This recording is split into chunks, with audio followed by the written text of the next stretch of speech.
Hello বন্ধুরা, কেমন আছো সবাই? আশা করছি ভালো আছো। আমরাও ভালো আছি। আমি কত আম নিয়ে বসেছি দেখো। আমি এখন আম কাটছি। এই আমগুলো কিন্তু সব হচ্ছে আম্রপালি, খুব ভালো কোয়ালিটির আম। আমার মেজদির বাড়িতে আছে। দেখো কি সুন্দর না আমগুলো, ছোট বড় সব আছে। আমি এখন অলরেডি আম কাটতে শুরু করে দিয়েছি। ওই দেখো আমের আচার বানাবো, মিষ্টি আচার গুড় দিয়ে। তা আজকে গুড় আচার বানাবো, তো তাই জন্য আমগুলো কাটছি। অনেকগুলো আম জমা হয়েছে, তো আমগুলো থেকে থেকে নষ্ট হয়ে যাচ্ছে, অথচ রাখতেও অসুবিধা হচ্ছে। এত তো আর ফ্রিজে রাখা যায় না, কিছুটা বাইরেও রাখছি। তো ভাবলাম কিছুটা গুড় আম করে দিই। মিষ্টু আছে এখানে, মিষ্টুর খুব ইচ্ছে ও বাইরে এসে খেলা করবে, কিন্তু ওকে তো ছাড়া যাবে না, ছেড়ে দিলেই জানলা দিয়ে ফুলে। তা আমগুলো আমি মিষ্টি আম করবো, খোসা ছাড়িয়ে করবো। আমগুলোর ভেতরে কিন্তু আঁটি হয়নি এখনও, খুব হালকা না হওয়ার মতো, মানে এটা পিস পিস থাকবে না, এটা পুরো জ্যাম হয়ে যাবে একেবারে। যাই হোক, চলো আমগুলো কেটে নিই। কিছুটা পরিমাণে আমি কেটেছি। এই দেখো, আরও কাটতে হবে, আরও অনেক কাটতে হবে, কারণ এটা অল্প হয়ে যাবে। তো এই দেখো আমগুলোর ভেতরে কিন্তু একটা আঁটি হয়নি এখনও। এই আমটা পাকলে খুব মিষ্টি, ভীষণ মিষ্টি পাকলে, ভীষণ ভীষণ মিষ্টি।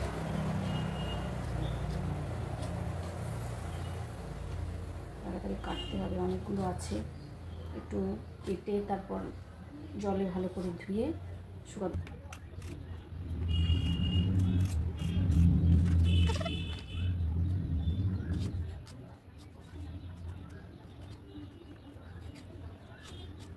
আমাদের বাড়িতে এখন প্রতিদিন আমের ঝোল, আর যেদিনকে ডাল হয় টক ডাল। আমের ঝোল আমার মেয়ে খেতে খুব ভালোবাসে, আর ডালের দিনকে টক ডাল সবাই ভালোবাসে খেতে। তো সেই জন্য প্রতিদিন আমাদের আম লেগেই আছে। বাজার থেকে কিনে এনেও খাওয়া হয়। এইগুলো আমগুলো বাজার থেকে কিন্তু কেনা না কোনোটাই।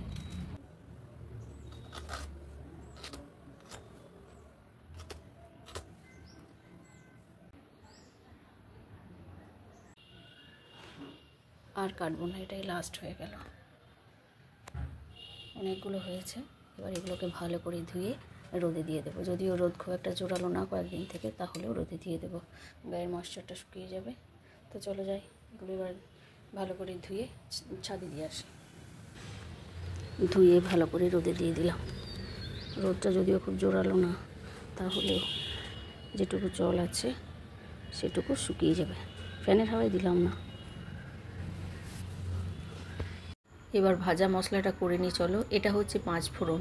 আমি এটা কড়াইতে রোস্ট করে নিচ্ছি। এটাকে গুঁড়ো করব। এটা কিছুক্ষণের জন্য আমি কড়াইতে নেড়ে নেব। বেশি ভাজা ভাজা করব না, বেশি ভাজা ভাজা হলে আবার বেশি পোড়া পোড়া গন্ধ বেরোবে। এটা হয়ে গেছে, তুলে রেখে দিলাম। এবার আমি দেখো গোটা জিরে শুকনো লঙ্কা নিয়েছি, এটাকে আমি ভেজে নেব। শুকনো লঙ্কা অনেকটাই দিয়েছি, ঝাল পরিমাণ মতো দেবে, যে যেমন খাবে। আমি বেশ কিছুটা দিয়েছি।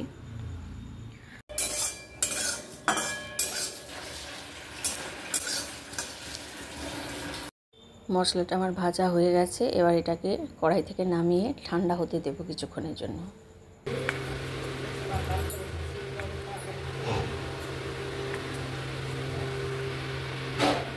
এটা হচ্ছে 5 ফোড়নগুলো সিলে বেটে নিলাম, আর এটা হচ্ছে ভাজা মশলাটা। এবার এইগুলো থাক, আমটা দেখে আসে একবার চলো।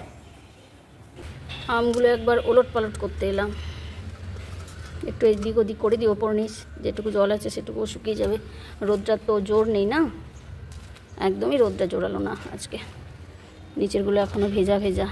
আচারটা আমি এখন করব না, আচারটা করব আমি বিকেলবেলা কি দুপুরবেলা খাওয়া দাওয়ার পরে। কিন্তু এখন আমি সব কিছু প্রিপারেশন নিয়ে রাখলাম, মশলা টশলা রেডি করে নিলাম। এবার এগুলো একটু শুকিয়ে গেলে নিচে নিয়ে চলে যাব। আমি রান্নাঘরে চলে এসেছি, আমি আচারটা বানাবো।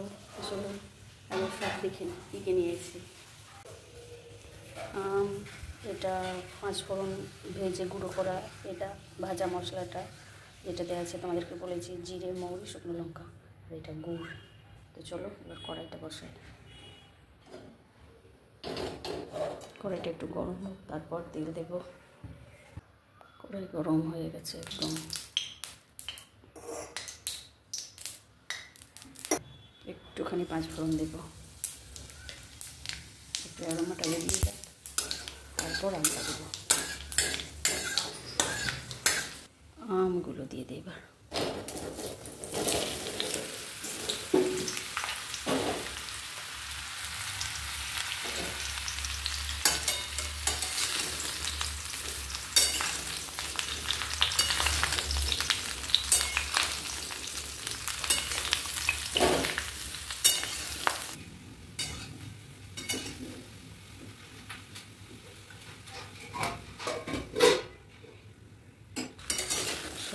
আমগুলো দিয়ে দিয়েছি, এক কড়াই হয়ে গেছে।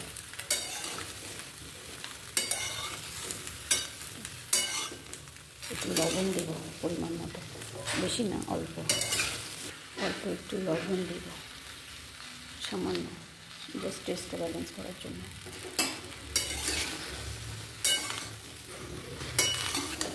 সবগুলোকে ভালোভাবে নেড়ে নিই যাতে লবণটা সবার সাথে মিশে যায়।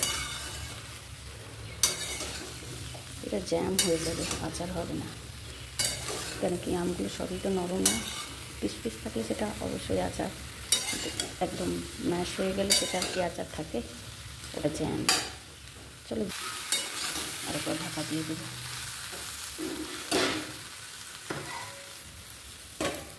অনেকখানি আম তো, দেখো আমটা ঢাকা দিয়েছিলাম, কি সুন্দর নরম হয়ে গেছে। এবার গুড়টা দিয়ে দেবো, দেখেছো? এটা জ্যাম কাম আচার দুটোই হবে, কিন্তু মশলা পড়বে। গুড়টা দেবো, এতটা দেবো না, দেখি কতটা লাগে।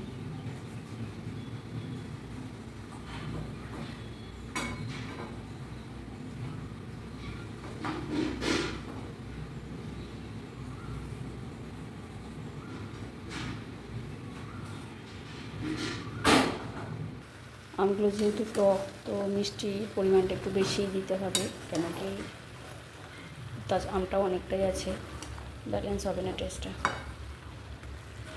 আমগুলো যদি এত টক না হতো তাহলে এত গুড় লাগতো না। তো গুড়টা আস্তে আস্তে গলবে। আমটা পুরো দেখো, বললাম না জ্যাম হবে এটা। দেখো গুড়টা কত গলে গেল, এখন আরও গলবে। এই যে গুড়ের চান্সগুলো আছে, এগুলো আরও গলবে। আমগুলো ভীষণ টক তো, তাই একটু গুড় বেশি দিতে হলো।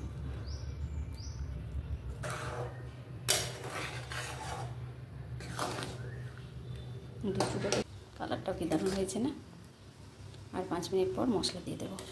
এটা প্রায় হয়ে এসেছে, অনেকটা পাতলা দেখাচ্ছে না, কিন্তু এটা টেনে যাবে, ঠিক জ্যাম জ্যাম মতো হয়েছে না? এই মশলাগুলো এবার দিয়ে দেবো, ভাজা মশলা আছে আচারটার মধ্যে। এটা হয়ে গেছে, এটা আর হবে না, কেন কি ঠান্ডা হলে না এটা আর একটু টানবে। তো চলো মশলাগুলো এবার দিয়ে দিই। হয়েছে, এটা হচ্ছে 5 ফোড়নগুলোটা, এটা হচ্ছে ভাজা মশলা। তো চলো সবগুলো ছড়িয়ে দিই। 5 ফোড়ন অলরেডি আমি একটু দিয়েছিলাম তেলের মধ্যে, পুরো স্মেলটা খুব ভালো লাগে।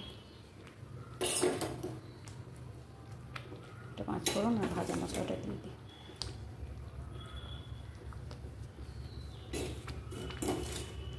তোমরা শুধু কেউ 5 ফোড়ন দিতে পারো বা ভাজা মশলাও দিতে পারো, যার যেটা পছন্দ। আমার দুটোই ভালো লাগে।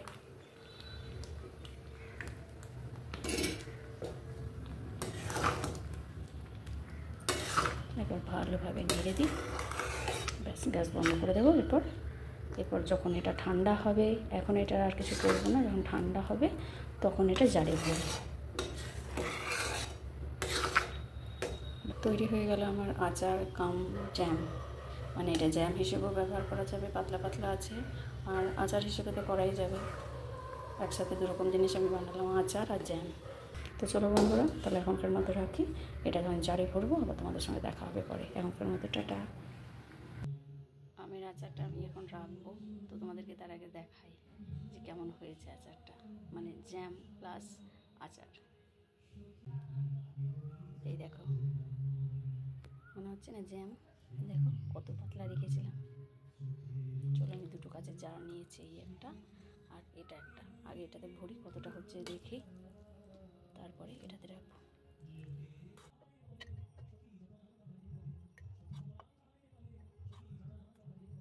কালারটা দারুণ।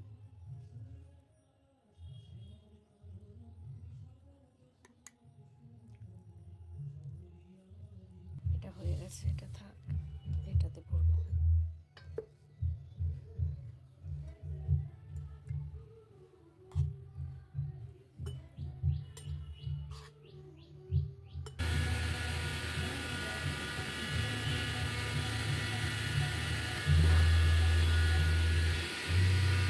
আমার এই আমের জ্যাম প্লাস আচারের রেসিপি তোমাদের কেমন লাগে জ্যাম, শুধু জ্যামের রেসিপি আমার চ্যানেলে আছে, আঙুর আর কাঁচা আমের, তো দারুণ হয় সেটাও আমি বানিয়েছি, আমার চ্যানেলে আছে, যদি কেউ চাও দেখতে পারো।